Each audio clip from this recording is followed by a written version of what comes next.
जो एक स्त्री के कंधे पर तब जिम्मेदारी आती है जब पति मर जाए और बच्चे छोटे छोटे हों। जिस स्त्री का पति ना हो और बच्चे छोटे हों, उस स्त्री से पूछो कि जिम्मेदारी क्या होती है।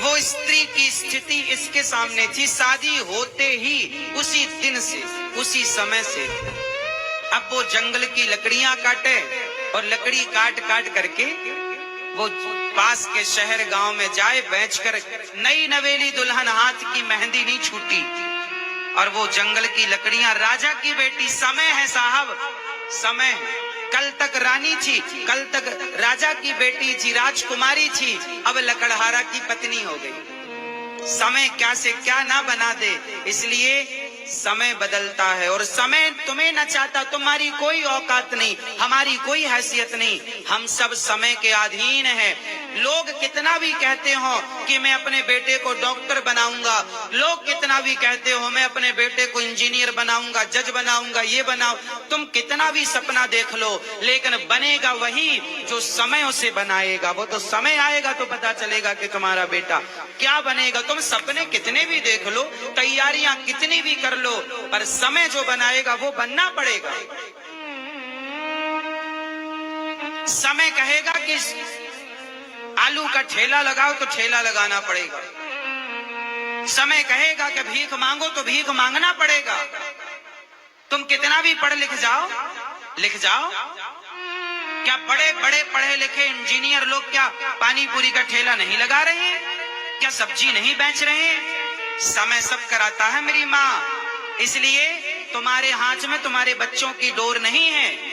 तुम माँ बाप हो, अच्छा सोच सकते हो बच्चों के लिए, पर होगा वही है सोई जो राम रचि राखा। यही विधि का विधान है।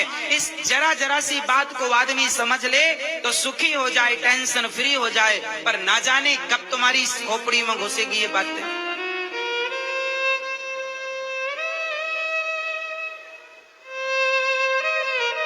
अब वो लड़की जंगल की लकड़ियां काट करके गांव शहर में बेचती, जो पैसा मिलता अपने पति के लिए वैद्य जी से दवाई लाती, पति को दवाई देती और थोड़ा दूध लाती, थोड़ा सा। अब वो जंगल में एक छोटी सी झोपड़ी बना के, चूल्हा बना के जंगल की लकड़ियों से थोड़ा माटी के बर्तन ले आई, थोड़ा चावल ले आई, दाल ले आई, आटा ले आई, बर्तन ले आई और बेचारी उसने जंगल में गृहस्थी स्टार्ट कर दी, है ना। अब पति को बनाकर भोजन खिलाती, स्वयं खाती, थोड़ा दूध ले आती, दूध पिलाती। संयोग देखना कि वो दूध जब लाती और दूध अपने पति को गिलास भर देती हल्दी वाला, तो जब थोड़ा सा बच जाए ना, तो वहां जंगल में ना, अब उसे रहते रहते ये पता लग गया जंगल में जंगली शेर भी है, हाथी भी है। अब वो जानवरों के बीच में रहने लग गई, तो वो उसे खड़ा होने लगा, चलने लगा, वो जंगल की लकड़ी काटने लगा, बाजार जाने लगा, वहां से पैसे लाने लगा। इसने बड़े प्रेम से वो सांप सर्पणी को, नाग नागिन को दूध, तो ये रोज नियम बन गया पिलाना पिलाना।